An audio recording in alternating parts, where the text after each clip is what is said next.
Study IQ IAS, अब तैयारी हुई अफोर्डेबल। नमस्ते। आज का डिस्कशन में एक स्टोरी के साथ स्टार्ट करने वाली हूं। एक बार दो क्रिश्चियन प्रीस्ट थे। वो रास्ते से चल रहे थे, एक सुनसान रास्ता था, सामने से एक सोल्जर आ रहा था। सोचिए, जस्ट फॉर कॉन्टेक्स्ट, कि वो कोई नहीं बट प्रिगोजिन थे। अब प्रिगोजिन कौन है? वो एक्चुअली वैगनर जो प्राइवेट मिलिट्री कंपनी है उनके चीफ थे। अभी रिसेंटली एक प्लेन क्रैश में मारे गए हैं। बट इस कहानी में जस्ट फॉर इमेजिनेशन हम ये समझते हैं कि जो सोल्जर सामने से आ रहा था वो कोई और नहीं बट प्रिगोजिन थे।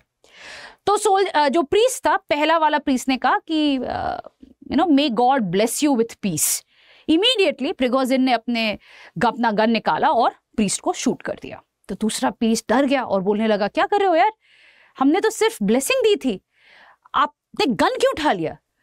तो सोल्जर ने कहा कि don't you know that peace is a curse for me, I live because of war. ये जो स्टेटमेंट है ना, that I live because of war, is the main motive for private military, या जिसे हम मर्सनरी भी कहते हैं। They are considered to be the second oldest profession. जब से वॉर शुरू हुआ है ह्यूमन हिस्ट्री में, तब से प्राइवेट मिलिट्री या मर्सनरी का भी शुरुआत हुआ है। क्योंकि ऐसा कोई ना कोई बंदा जरूर होगा जो फाइट करना चाहता था या वॉर में पार्टिसिपेट करना चाहता था just for profit, not for any other emotions. So जब हम बात करते हैं मर्सनरीज की, उनका मेंशन कई एंशिएंट टेक्स्ट में हुआ है, कई रिलीजियस किताबों में भी लिखा गया है कि राजा महाराजाओं ने guns for hire, that is they have hired mercenaries to fight battles. Even in the Bible it has been mentioned that mercenaries were present during the kings and kingdoms that were there. अब ये mercenaries होते कौन है? सबसे पहले तो ये समझते हैं। तो मर्सनरीज आर बेसिकली सोल्जर्स जो प्रॉफिट के लिए फाइट करते हैं। सिंपल बात में, जो जितना ज्यादा पैसा देगा उनके लिए वो फाइट करेंगे। It's simple business. So it is a service that is being provided in exchange for a large some of money.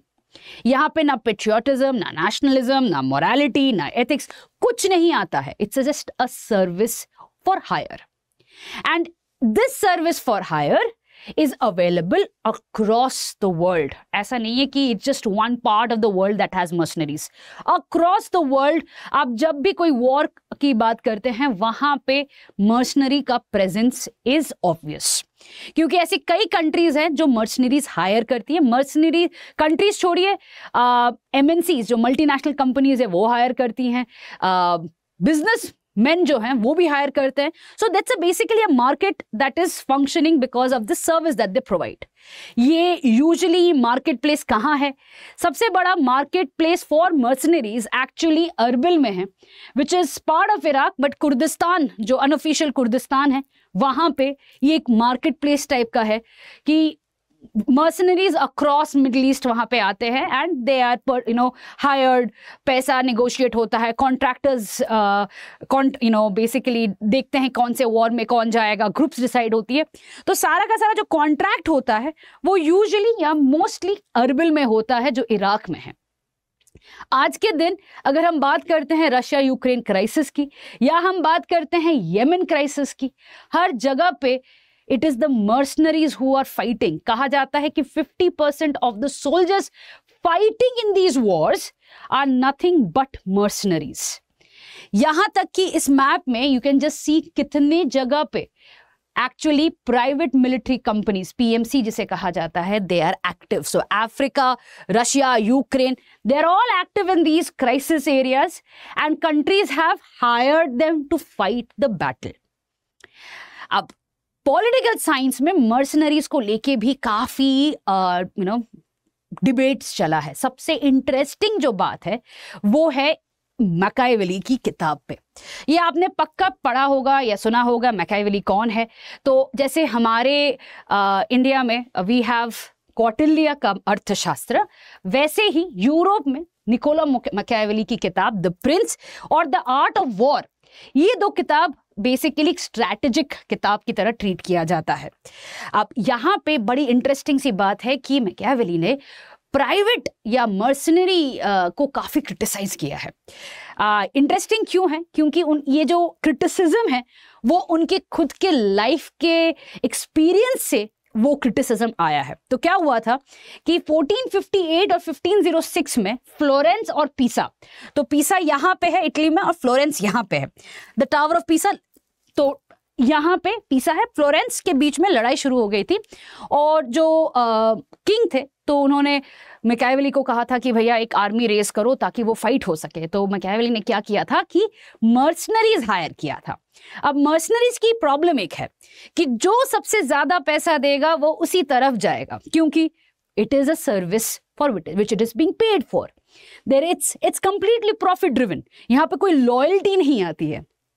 So basically जो मर्सनरी आर्मी मैकियावेली ने क्रिएट किया था या फॉर्म किया था, उसमें से ऐसे कुछ सोल्जर्स थे जो 1505 में दे डिफ्लेक्टेड टू द ऑपोजिशन, जिसके वजह से सडनली फ्लोरेंस वॉर हारने लगा। तो उस समय पे मैकियावेली ने कहा था कि we should not depend on mercenaries, they are the bane of war, ये तो मतलब गलत है, हमें मिलिशिया रेस करना चाहिए। मिलिशिया कौन है? Militia was basically citizen soldiers, जो सिटीजन्स हैं उनको ट्रेनिंग देके हम सोल्जर्स बनाएंगे। बट अनफॉर्चुनेटली फ्लोरेंस ये वॉर हार जाता है एंड मैकियावेली को एग्जाइल पे जाना पड़ता है। उसी एग्जाइल में actually he writes the Prince, and वहां पे he writes that mercenaries are not suppose to be trusted, war में कभी इनका यूज नहीं करना चाहिए and all of that. But he forgets one thing, that loyalty is a very poor substitute for skill. और mercenaries के पास इतना ज्यादा स्किल है, they are they are providing service for a cost, so they are very professional. अब ये अगर आप लॉयल्टी से एक्सचेंज करना जाओगे तो you are obviously going to lose the war. And यहीं पे आता है मैकियावेली का lack of understanding of mercenaries. अब मर्सनरीज की अगर हम बात करते हैं आज के दिन, तो story, if you talk about it, mercenaries have always been there from the Roman times to modern times. Mercenary का रोल हमेशा से रहा है। मॉडर्न हिस्ट्री में अगर वर्ल्ड हिस्ट्री की बात करें तो सबसे पहला जो एक ऑर्गेनाइज्ड प्राइवेट मिलिट्री कोऑपरेशन आता है वो एक्चुअली एग्जीक्यूटिव आउटकम्स बोल के कंपनी थी। अब जब रुआंडन जेनोसाइड हो रहा था 1994 में, तब इन्होंने कहा था and they had offered the services to the UN saying that हमें $150 मिलियन दे दो और हम ये जेनोसाइड बंद कर देंगे, we are going to go and completely stop the war. तो यूएन में तब कोफी अन्नान ने कहा था नहीं, it is not the time to privatise peace. इसी वजह से एग्जीक्यूटिव आउटकम को ये पैसे नहीं दिए गए थे। तब से UN in private military cooperation से दूर ही रहता है, but countries have engaged with these private military companies. अब आज के दिन कहां पे बात कर रहे हैं हम लोग? We are talking about the spread not only in Ukraine, Russia जहां पे वैगनर ग्रुप एक्टिव है, बट हम सीरिया की बात कर सकते हैं। सीरिया में रशिया ने कई सारे प्राइवेट मिलिट्री को भेजा हुआ है। सीरियन जो प्रेसिडेंट है असाद, he has also brought hired a lot of mercenaries. उसके अलावा यमन में बात कर सकते हैं। यमन में जो जीसीसी कोalition है, ये भी बड़ी इंटरेस्टिंग सी कहानी है, क्योंकि जो गल्फ कंट्रीज है वो हमेशा ट्रेडिशनली यूएस पे डिपेंडेंट थी सिक्योरिटी के लिए। अब सडनली जब ये डिपेंडेंसी कम होने लगा है, उनके पास तो मिलिट्री है नहीं, बट पैसा बहुत ज्यादा है, पेट्रो डॉलर्स बहुत ज्यादा है, तो उन्होंने क्या किया कि इन पेट्रो डॉलर्स से मर्सनरीज को हायर किया। आज के दिन जो जीसीसी कोalition फाइट कर रही है, 70% आर मर्सनरीज। उनमें से सिर्फ और सिर्फ 30% ऐसे हैं जो एक्चुअली गल्फ के नेशनल आर्मीज से सोल्जर्स हैं, अदरवाइज 70% इज मर्सनरीज। हम अगर बात करते हैं अफ्रीका में, फ्रॉम नाइजीरिया का जो गवर्नमेंट है, they had also hired private military company to fight against Boko Haram. That's a terrorist organization. So basically अगर हम बात करें तो they are all for hire. कौन हायर करता है इस बेसिकली कौन सबसे ज्यादा पैसा देगा। इसमें से कंट्रीज हो सकते हैं, इसमें से ऑर्गेनाइजेशन हो सकते हैं, इसमें से टेररिस्ट ऑर्गेनाइजेशन भी हो सकते हैं जो इनको हायर कर सकता है। अगेन कोई मोरालिटी नहीं है, they are just for hire. आगे बढ़ते हैं। Before we go on to talk about Wagner, just want to highlight study IQ का प्रीलिम्स टू इंटरव्यू बैच, ये लॉन्ग टर्म के लिए है, 2025 के अटेम्प्ट के लिए, इंग्लिश और हिंदी में है। The batch cost is around 70,000 rupees, but अगर आप DW Live, that is DWLIVE use करते हैं, इमीडिएट डिस्काउंट के बाद आपको 35,999 रुपीज में आपको मिल जाएगा ये कोर्स। चलिए समझते हैं अब starting of the private military cooperations. तो जैसे मैंने कहा था कि एग्जीक्यूटिव आउटकम से स्टार्ट होता है, बट एक्चुअली न्यूज में या हमारे attention, that is the civilian attention में सबसे पहली बार जो मेंशन होता है वो है ब्लैक वाटर कॉर्पोरेशन। ये Blackwater corporation basically US use करता है to fight against Saddam Hussein in the Iraq war. अब उस समय पे ये माना जाता है कि जो नेटो अलायंस और प्राइवेट मिलिट्री फाइटर्स थे, दैट इज मर्सनरीज, उनका रेशियो 1:1 था ड्यूरिंग द इराक वॉर। जो एक्चुअली अफगानिस्तान वॉर के समय पे it was 70% mercenaries and 30% American soldiers.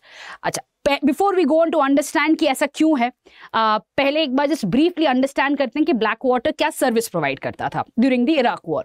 तो बेसिकली इराक वॉर के समय पे Blackwater corporation which was led by Erik Prince, उन्होंने कहा था कि anything that the US military could do without harming the Iraqis, even they could do.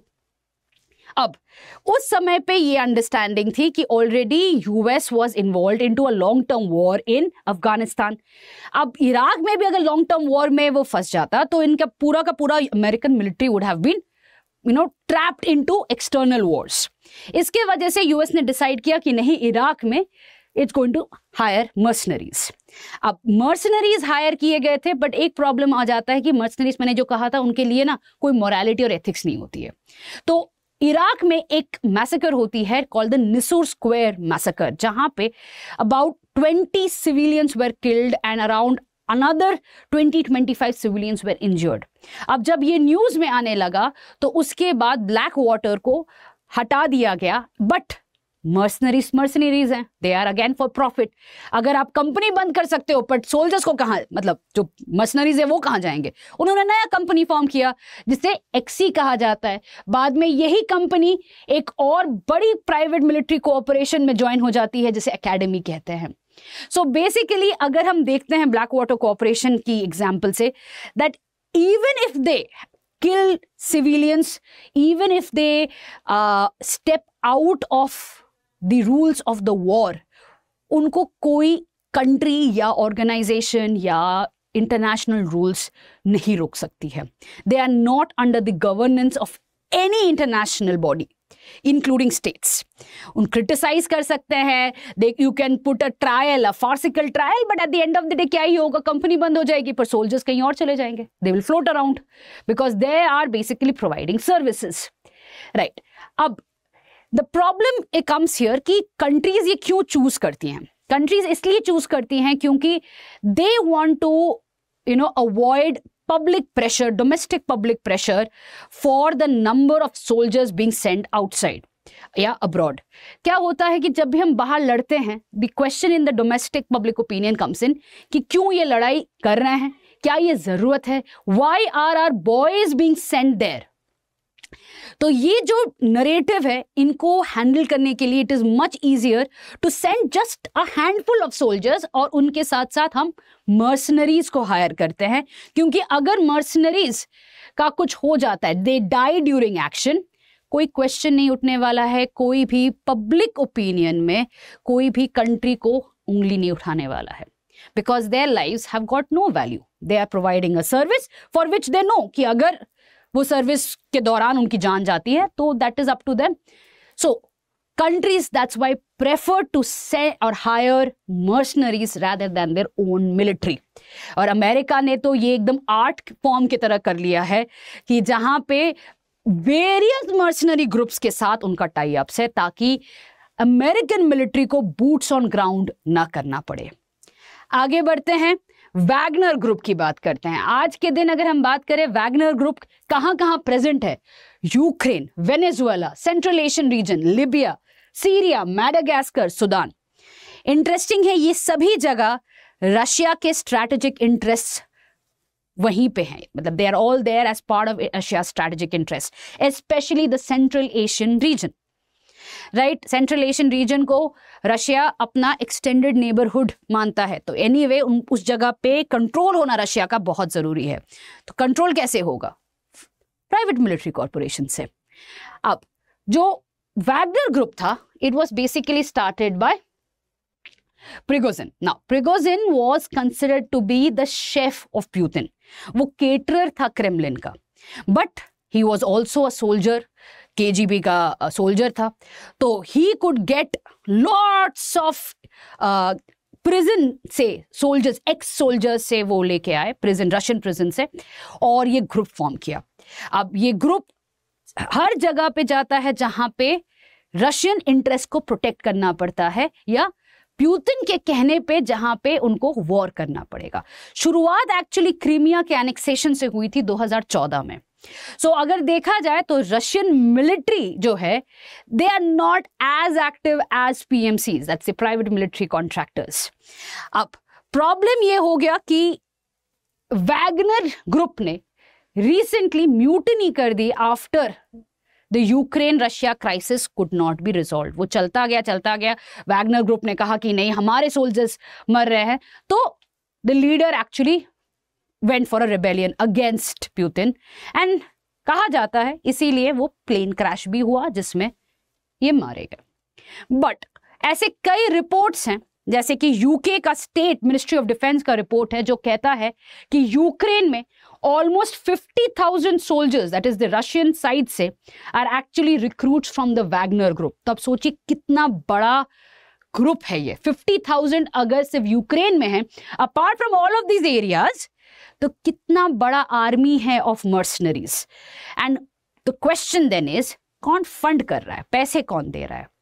कहा जाता है कि ऐसे private military corporations, specially Wagner group, उनके पीछे रशियन ओलिगार्क्स का हाथ है, क्योंकि Russian oligarchs are basically controlling the hydrocarbon fields, for example oil fields और गैस फील्ड्स, एंड उनका जो स्ट्रैटेजिक एसेट प्रोटेक्शन के लिए they hire Wagner group, they used to hire actually, और वहां से फंडिंग होती है ऐसे ग्रुप्स की।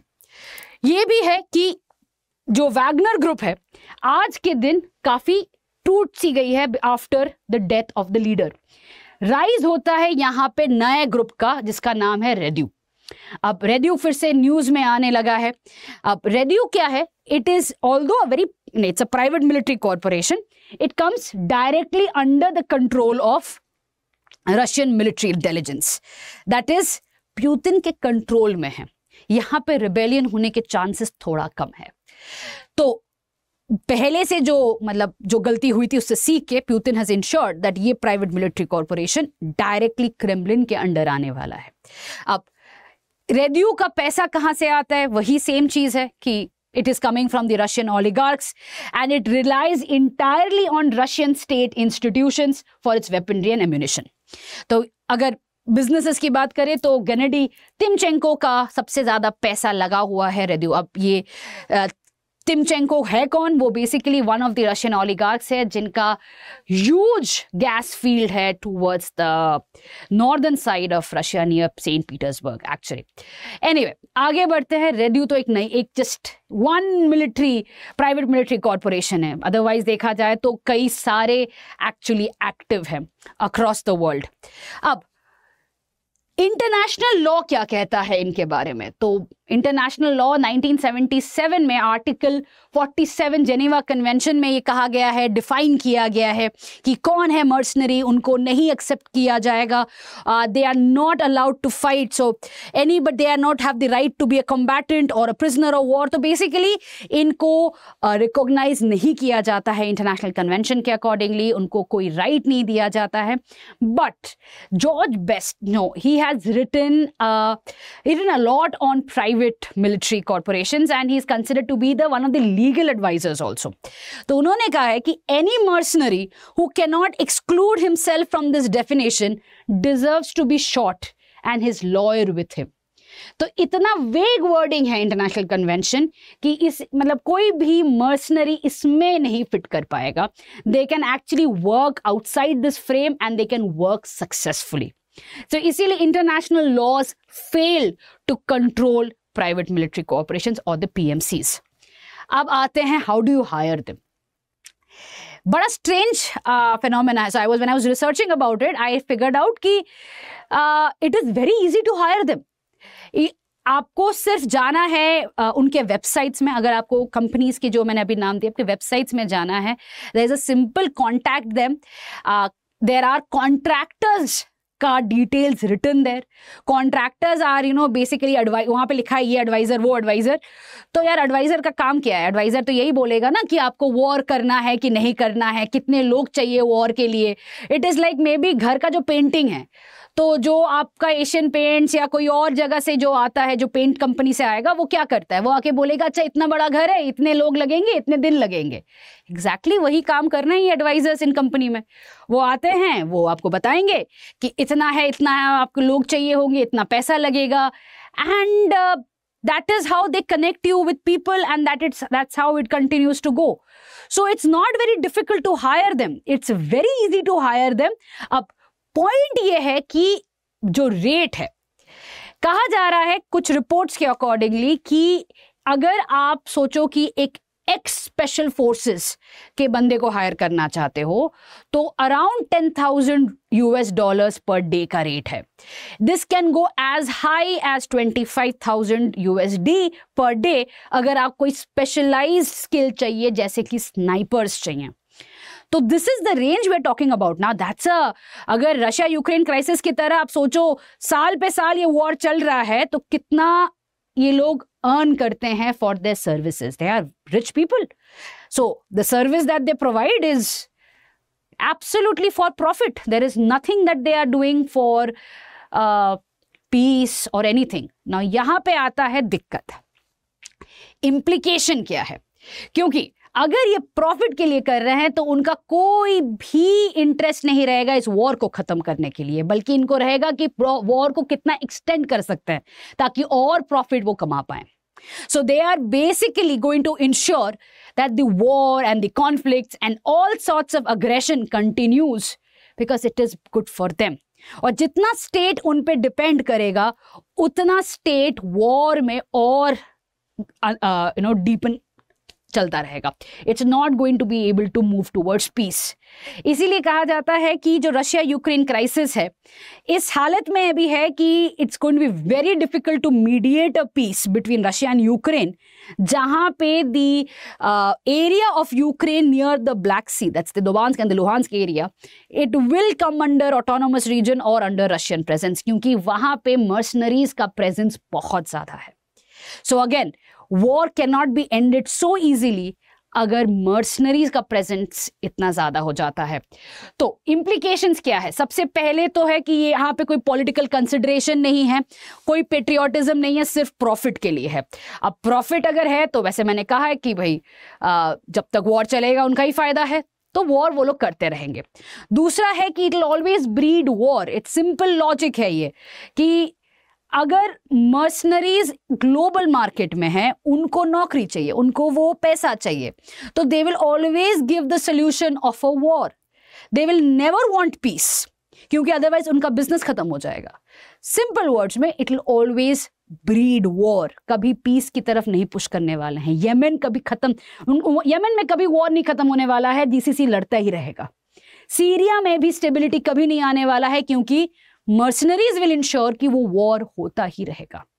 सिमिलरली लिबिया, ऐसे कई कंट्रीज हैं जिसे हम आज के दिन में फेल्ड स्टेट्स बोलते हैं, इसी की वजह से है कि वॉर और इनस्टेबिलिटी विल कंटिन्यू. किसी को फायदा नहीं है वहां पे स्टेबिलिटी लाने पे. तीसरा है सिक्योरिटी डायलेमा.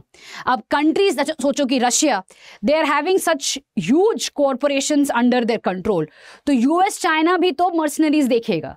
यूएस भी सोचेगा कि यार मेरे हाथ में भी तो 50,000 सोल्जर्स होने चाहिए ना. अब अपने सोल्जर्स तो मैं हमेशा नहीं भेज सकता हूं, तो मर्सनरीज को हायर करना पड़ेगा. तो ये जो competition is always going to lead to a security dilemma. That means the mercenaries are always going to be in business. अब आते हैं फोर्थ में.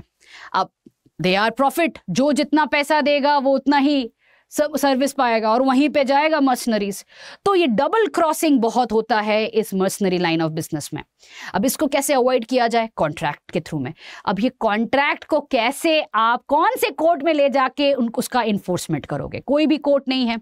तो यहां पे आ जाता है कि how do you actually regulate this line of business, जो एक्चुअली पॉसिबल ही नहीं है।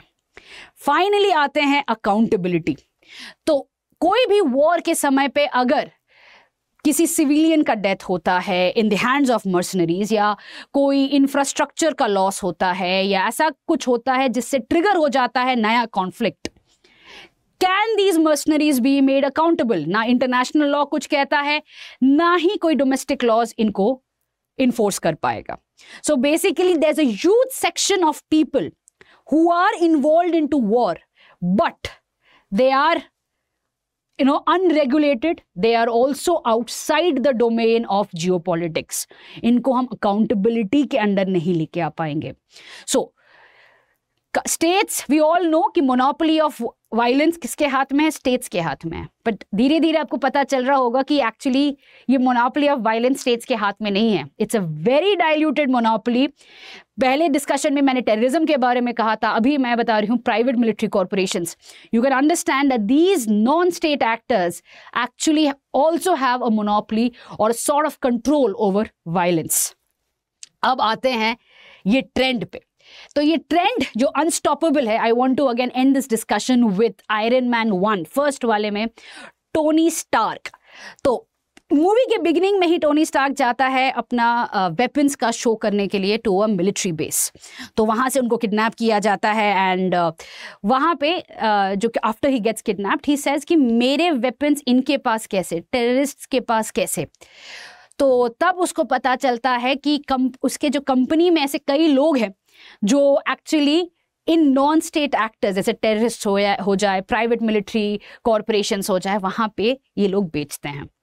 तो ये जो प्राइवेट मिलिट्री कॉरपोरेशंस हैं, इनके पास आर्म्स एंड एम्यूनिशन की कोई कमी नहीं है, इनके पास फाइनेंसिंग की कोई कमी नहीं है, क्योंकि ये स्टेट ही देता है इनको। स्टेट के मुनाफे में है कि ये लोग जाके लड़ाई करें rather than them sending their own soldiers. इसी वजह से ये अनस्टॉपेबल ट्रेंड है। Private military corporations are here to stay, और जब तक वो यहाँ पे है तब तक wars are not going to come to an end. तो आईआर में रियलिज्म का जो आइडिया है, जो थियोरी ऑफ रियलिज्म है, वहां पे कहा जाता है कि war is the norm of international politics, that is war is the constant, and war is constant because soldiers like these are present everywhere. With this we come to an end to today's discussion. Thank you. Study IQ IAS अब तैयारी हुई affordable.